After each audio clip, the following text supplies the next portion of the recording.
participácia, aj úspešná participácia prebehla.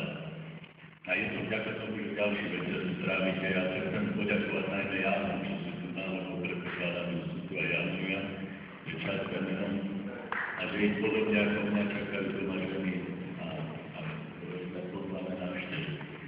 Ale pán primátor zvolal večer na Jana, tak musíme uprednostniť verejnú debatu, ale v tom prípade to robím rád, pretože je tu konštruktívna atmosféra, je tu celkom dobrý duch.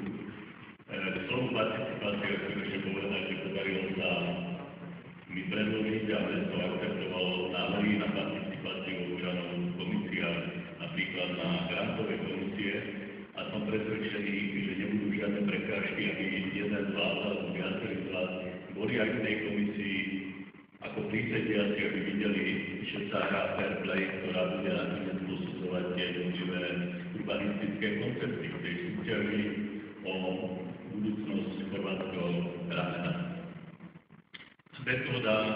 Tá metóda participácie občanov na účasti na rôznych komisiách, na rôznych výberových konaniach je súčasťou takej spoločnej stratégie otvorenej hranice a znamená to, že okrem vypetých chvíľ na takýchto stretnutiach je ten občan prítomný aj potom, keď sa máme chlieb a môže vydať svedectvo do novín kamkoľvek, či sa tam hralo fair play. Ja myslím, že to by ste mali podporovať a mali by ste do toho ísť.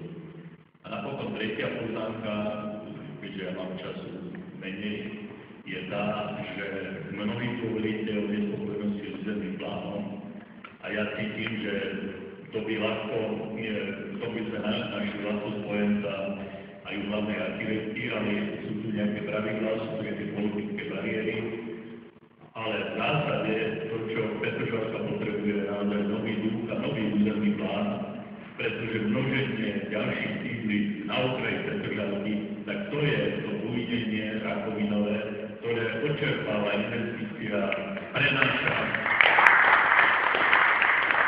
potom tú ťažku na tie mosty a potom prídu noví a noví developeri a odkážu vám, vítajte si na radnici 2, 3, 4 nové mosty, ale zaplatíme ich my z našich daní a nie oni do svojich ziskov. A to je tá neférová hra, preto by Petržalka potrebovala stop stav, nerozširovať ďalšie počty, napokon za Petržalkou sú ešte obce.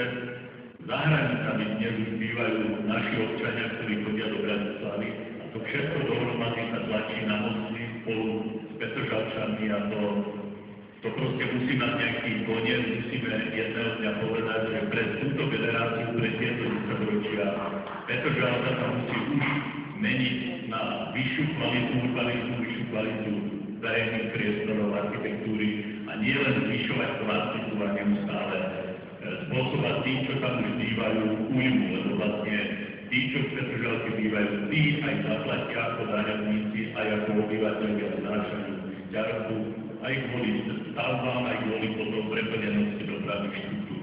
To by potom nestačila ani Petržalská električka, ak sa na ňu nalepí ďalších 50 000 obyvateľov.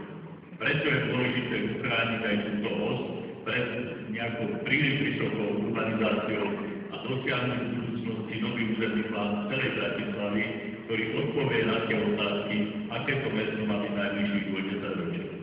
Takže ešte raz ďakujem všetkým, ktorí venovali tento večer dneska verejným a ja vidím ten úspech jasne pred nami. Tú diskusiu treba využiť. Čakať teraz ďalšie mesiace by znamenalo stratiť šancu na tú základnú injekciu finančnú z Európskej únie. To nikto nemôžeme, žiaden nikto to nemôžeme riskovať, pretože nebude ani žiaden rekonstruovaný most, ani žiadna električka. Bratislava na to prostriedky nebude mať možno najbližšiu generáciu. Čiže toto využiť treba, ale opakujem participáciu vlád. Navyše, aby som chcel presadiť trvalý dokument o participácii verejnosti na vôbec tvorbe územných plánov a územných rozhodnutí v meste, ale to by bolo na inú diskusiu a napokon verím, že také diskusie budú. Ďakujem.